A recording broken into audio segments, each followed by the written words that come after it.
स्वागत है आपका बी न्यूज नेशन में। मैं हूं आबिद हुसैन शेख। उर्दू किसी एक समाज की ज़बान नहीं मोहम्मद मोहसिन। उर्दू हिंदुस्तान की ज़बान है। उर्दू सिर्फ मुसलमानों की ज़बान नहीं, इसको हर कोई अपना सकता है। इसको साबित करके कौमी एकजहती का सबूत देने वाली उर्दू प्रेमी गोल्ड मेडलिस्ट और हाल ही में PhD करके अपनी मुनफरिद पहचान बनाने वाली अनुपमा पॉल के तहनीती इजलास में बात करते हुए IAS अधिकारी मोहम्मद मोहसिन ने अनुपमा पॉल की उर्दू दोस्ती को सलाम करते हुए उर्दू एकेडमी से स्पेशल अवार्ड दिलवाने का भरोसा दिलवाते हुए PhD की मुबारकबादी दी। मोहम्मद मोहसिन ने अल-अमान ग्रुप ऑफ इंस्टीट्यूशन में मुनक्कद इस जलसे में बी न्यूज़ नेशन के रिपोर्टर खुर्शीद आलम को मौलाना आज़ाद यूनिवर्सिटी से जर्नलिज्म में कामयाबी पर तहनीती एजाज़ पेश किया गया। अल-अमान ग्रुप ऑफ इंस्टीट्यूशन के जिम्मेदारों के अलावा शहनशीन पर कई सियासी और समाजी रहनुमा रहे मौजूद।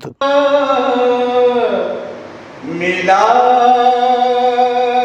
है क्या क्या नबी के रहमो करम के सदके।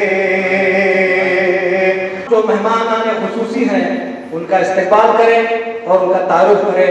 मेरी मुराद है जनाब सुलेमान कुमार साहब। मोहसिन साहब ऐसा है कि जब बड़ी शख्सियतें सामने आती हैं तो अल्फाज छोटे पड़ जाते हैं। मेरी समझ में नहीं आ रहा कि उनके उसके लिए मैं कौन से अल्फाज का इस्तेमाल करूँ, वो बहुत मुश्किल है। यार देखिए, नाम है मोहम्मद मोहसिन। मोहसिन का नाम मतलब है एहसान करने वाला। जिंदगी भर उन्होंने सबसे एहसान नहीं किया, पूरे कौम मिलत का, पूरे देश का हमेशा एहसान करते रहे हैं। वो इसमें बामुसम्मा है, इसमें बामुसम्मा जो नाम है वैसा है। जोरदार तालियों से इस्तेमाल करें।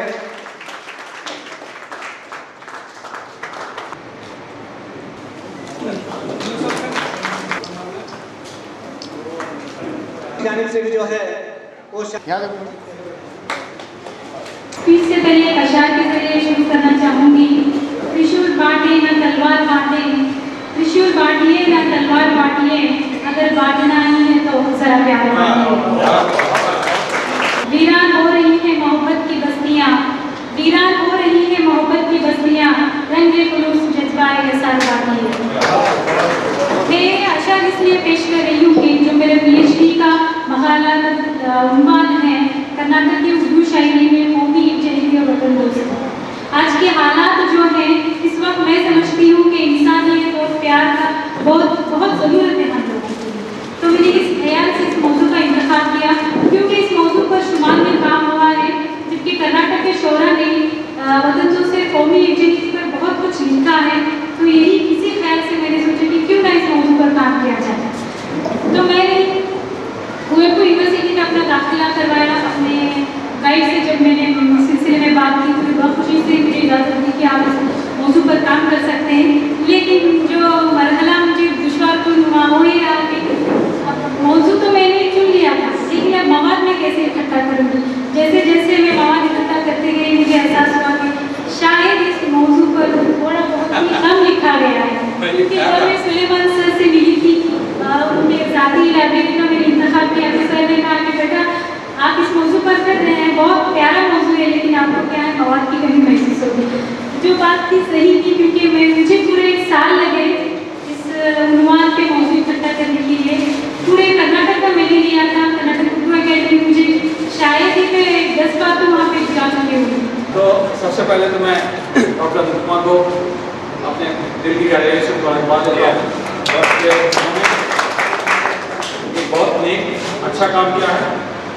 और उनके की मदद में सबसे पहले उनके माता साहब को भी उनको भी देना चाहूँगा कि उन्होंने भी भारत एक ऐसा देश है जो हम जो उर्दू में कहते हैं गुलशन है, उसकी उन्होंने मिसाल पेश की है। तो मैं उनको बहुत बहुत मुबारक देता हूँ। उनके तमाम परिवारों को मैं जानता हूँ, उनकी बहनें वगैरह हैं सब हैं, उनको भी मैं मुबारक देता हूँ। तो उन सबके सपोर्ट से जो एक मुश्किल सफ़र है बताता हूँ कि जैसा अभी बता रहे थे कि इस उन्वान पर के उर्दू में जो वतन परस्ती और यकजहती का जो पैगाम है वो सरेआम है, लेकिन हमारे मुल्क की दुर्भाग्य है कि हम इसको उजागर कर नहीं पाए। तो उस मुश्किल काम को हमने बहुत बखूबी अंजाम दिया है। उनकी मेहनत को और उनके फिल ऑफ स्ट्रेंथ दोनों को मुबारकबाद देता हूँ और उम्मीद करता हूँ कि ये जो है पैगाम जो है हमारे पूरे मुल्क में फैले और कि उर्दू जो है सिर्फ मुसलमानों की ज़बान नहीं है जो कभी हो भी नहीं सकती।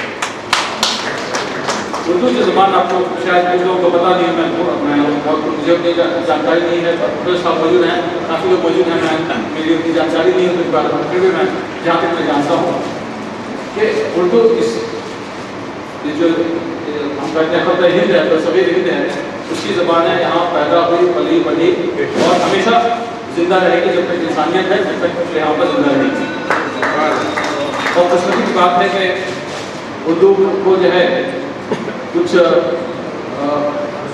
शरपसंद अनासर का कह सकते हैं हम, कुछ लोगों का कुछ पॉलिटिक्स में इन्वॉल्व हो गए, जिसकी वजह से जो है उर्दू को ये कह दिया गया कि सिर्फ मुसलमानों की ज़बान है।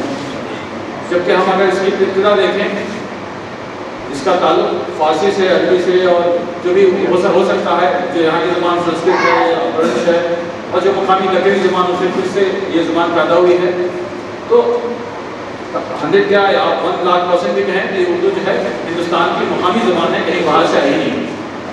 तो शुरू से आप देख लीजिए उर्दू को जो है नशो-ए-नमा में बनाने में जो भी जो है आज हम उर्दू की हालत देख रहे हैं, उसमें मुस्लिम जो शोरा हैं या लिखने वाले हैं, उनके अलावा बहुत सारे गैर मुस्लिम मज़दार हैं जिनका खून पसीना उनकी ज़िंदगी उर्दू को बनाने, सजाने, संवारने में खत्म हो गया। कि डॉक्टर पाल ने एक जगह शेर लिखा है कि पत्थर की मूर्तों में समझा है वो खुदा है, खाके वतन का हर सदा देवता है। तो वो क्या कहना है कि जो ज़मीन है, ज़मीन की मिट्टी है, उसका एक कंकन जो है उसमें मेरा देवता मौजूद है। सिर्फ मैं पत्थर की मूर्त को मैं देवता नहीं समझता, मेरे जो धरती है, जन्मभूमि है, उसका एक एक धर्म है, उसमें मेरा देवता मौजूद है। क्योंकि उसी ज़मीन पर हम सजदा करते हैं, उसी ज़मीन पर हम वज़ू करते हैं। तो लोग कहते हैं कि भाई पाकिस्तान है, ये है, वो अलग सी बात है, जिनको पाकिस्तान जाना था वो चले गए। हम लोगों ने तो भाईचारा से रहना पसंद किया है, हमने एक डेमोक्रेटिक कंट्री को पसंद किया कि हम यहीं रहेंगे, तो इससे जाने का सवाल नहीं होता। तो मैं यही कहना चाहूँगा कि इस बात के, इस उर्दू के मोहब्बत के पैगाम को आम किया जाए और उम्मीद है कि हमें इस तरह से मैं चाहता था कि और भी ज़्यादा लोग इसको मीडिया से पब्लिसिटी मिले ताकि लोगों को समझ में आए कि क्या सच्चाई है। इसी से कोई ये नहीं है कोई कहे कोई शक करते, कोई कुछ लोग जो है 10% लोग हैं, 5% लोग हैं, वो कहते हैं उर्दू में आप कुछ बात करते हैं, ये करते हैं, वो करते हैं, और अनुपमा भी तो पढ़ के देख सकते हैं कि हम क्या बात करते हैं और उसका मतलब क्या होता है। तो आने वाले दिनों में मुझे लगता है कि इस तरह के डॉक्टर अनुपमा के और उनके परिवार को मैं चाहता हूँ कि वो मिसाल दूसरों को दिखाएं कि भाई देखिए, हाँ जो है मैं जानता हूँ कि उनकी एक बहन कन्नड़ में है, PhD है, एक इंग्लिश में है, और ये जो है वो दोनों उर्दू भी किया है। मैं उनके परिवार को एक बार, उनके सारे परिवार के सदस्यों को मुबारकबाद देता हूँ। अल-अमान ग्रुप ऑफ इंस्टीट्यूशन की जानिब से अनुपमा पॉल को जो उर्दू में PhD की है उन्होंने, इसके लिए आज तहनीती जलसा यहाँ पर रखा गया, जिसमें मोहम्मद मोहसिन साहब और दीगर मेहमानों ने इन्हें इनकी गुलपोशी और शालपोशी की। इस मौके पर आइए डॉक्टर अनुपमा पॉल हमारे साथ मौजूद हैं। आपने पहले तो हम आपको मुबारकबाद देंगे क्योंकि उर्दू ज़बान जो किसी मुसलमानों की ज़बान नहीं है, ये तो हिंदुस्तान की ज़बान है।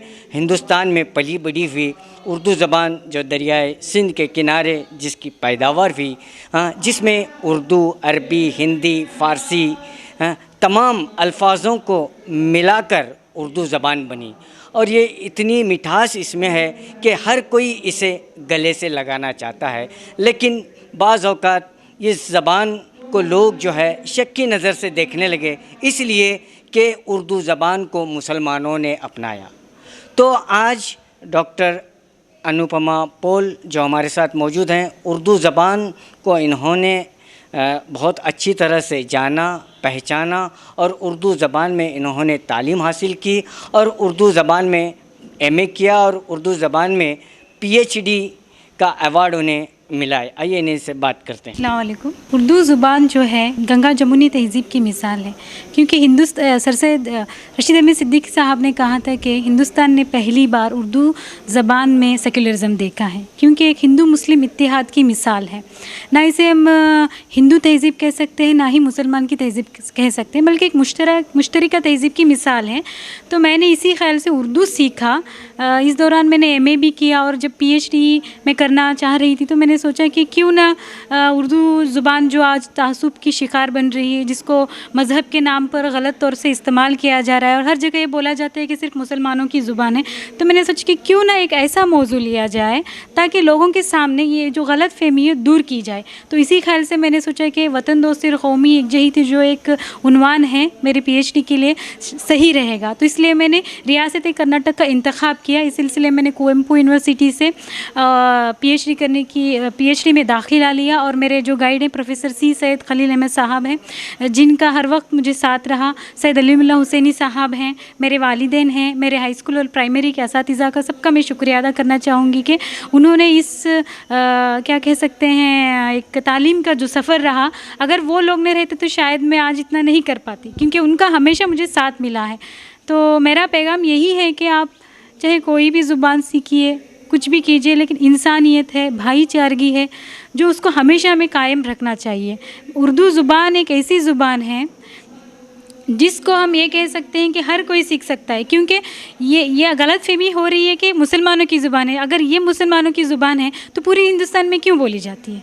ये इलाके की ज़ुबान नहीं है, पूरी हिंदुस्तान की ज़ुबान है। हम देख सकते हैं कि कर्नाटक में जाएंगे तो आपको कन्नड़ा मिलेगा, आंध्रा में जाएंगे तो आपको वहाँ पे आंध्रा की भाषा मिलेगी, केरला में केरला का मिलेगा, लेकिन पूरे हिंदुस्तान पर बोली जा रही है। तो एक आलमी तौर पर क्या है, इस ज़ुबान की मशहूर है। तो जो हम अल्फाज इस्तेमाल कर रहे हैं आजकल, जैसे कि मोहसिन साहब ने कहा कि फ़िल्मों के जो भी गीत हैं, लिरिक्स हैं, ये सब उर्दू में लिखे जाते हैं, बस क्या है उसका एक सर्टिफिकेट हिंदी में दिया जाता है। मेरा यहाँ पे किसी ज़ुबान को नीचा दिखाना नहीं है, कहना ये है कि जब आप उर्दू इस्तेमाल कर रहे हैं, बोल रहे हैं, तो आप उसकी तस्दीक करनी चाहिए। प्राइमरी तालीम है आपकी, वहाँ से ही आपने उर्दू सीखा? जी, मैं चौथी जमात से उर्दू सीख रही हूँ। मेरे मरहूम उस्ताद मुजावर साहब थे जो मेरे घर पे अंग्रेज़ी पढ़ाने के लिए आते थे।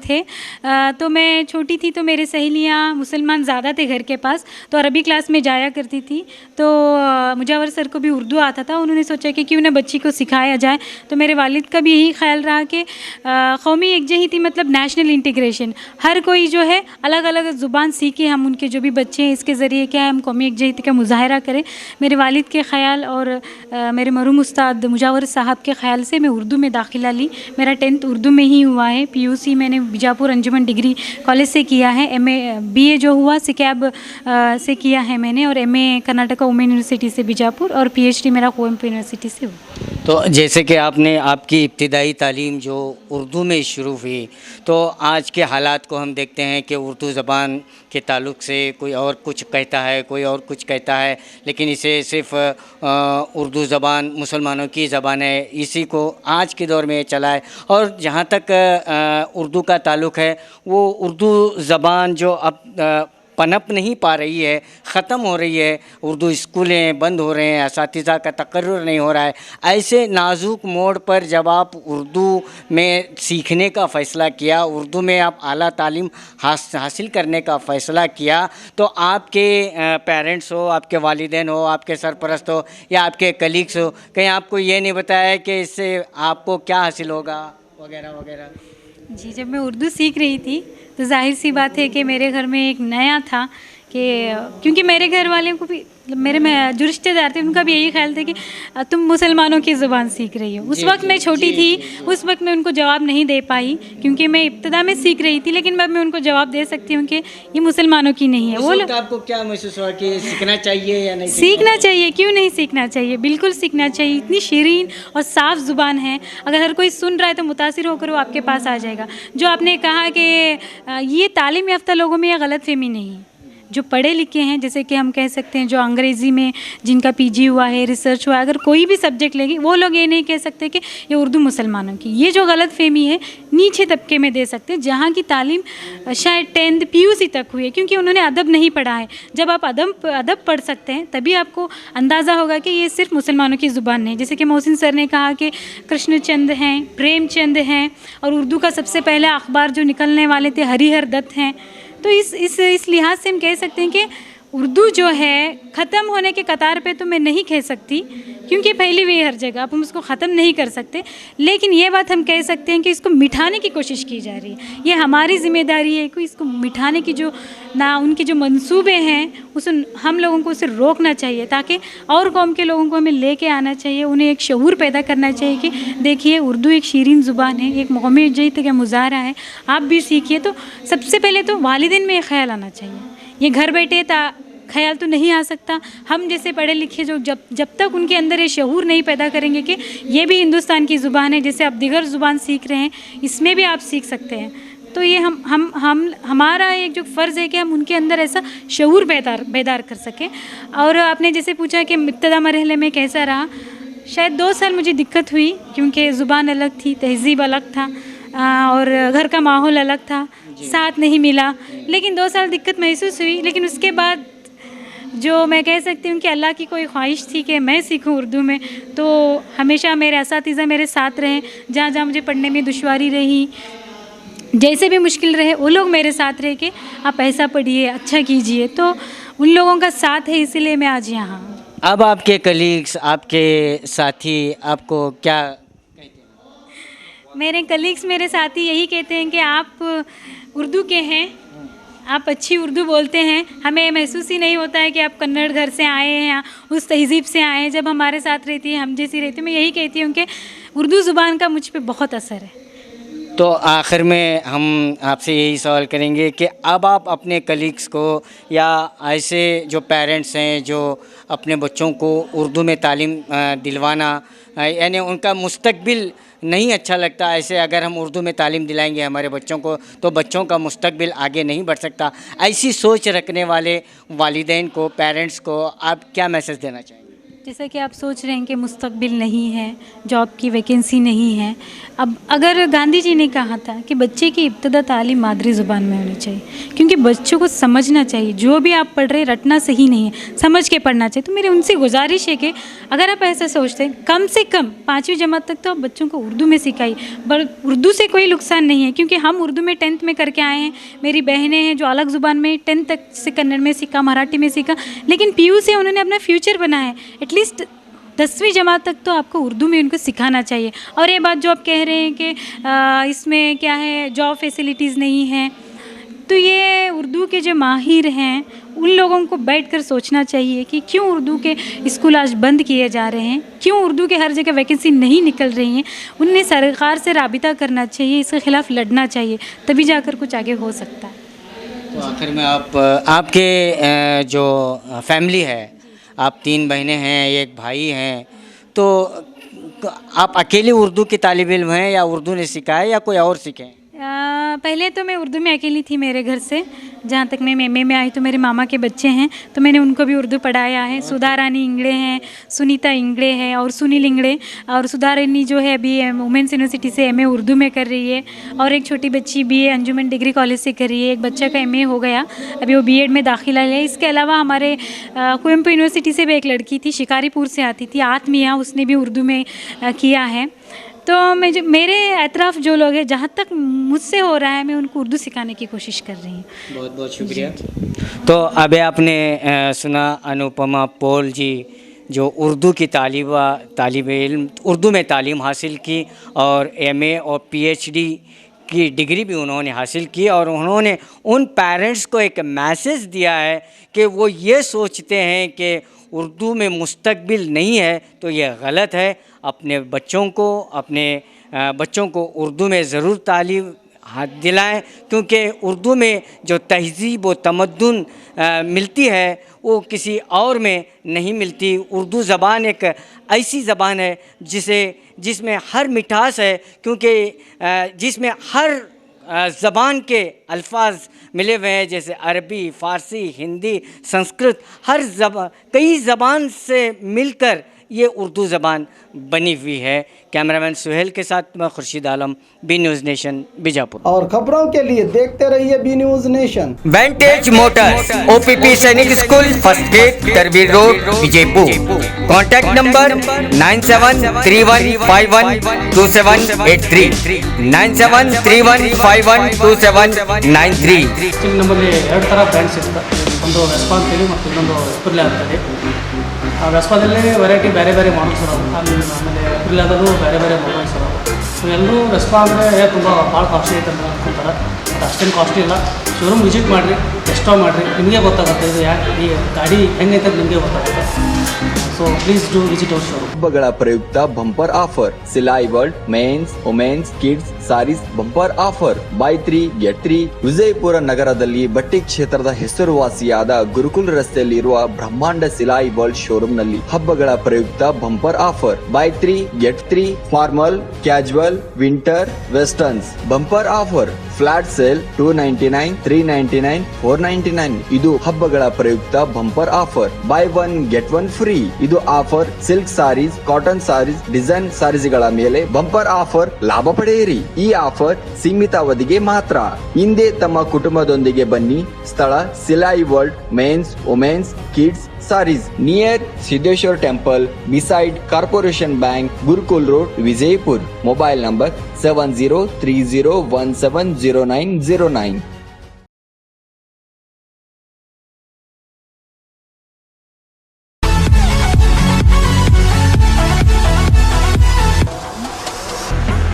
न्यूज़ नेशन के लेटेस्ट न्यूज़ों को अपने मोबाइल में देखने के लिए यूट्यूब में बी न्यूज़ नेशन के चैनल के सब्सक्राइब आइकॉन को दबाएं और फिर बेल आइकॉन को दबाने पर आप लेटेस्ट न्यूज़ों को देख सकते हैं।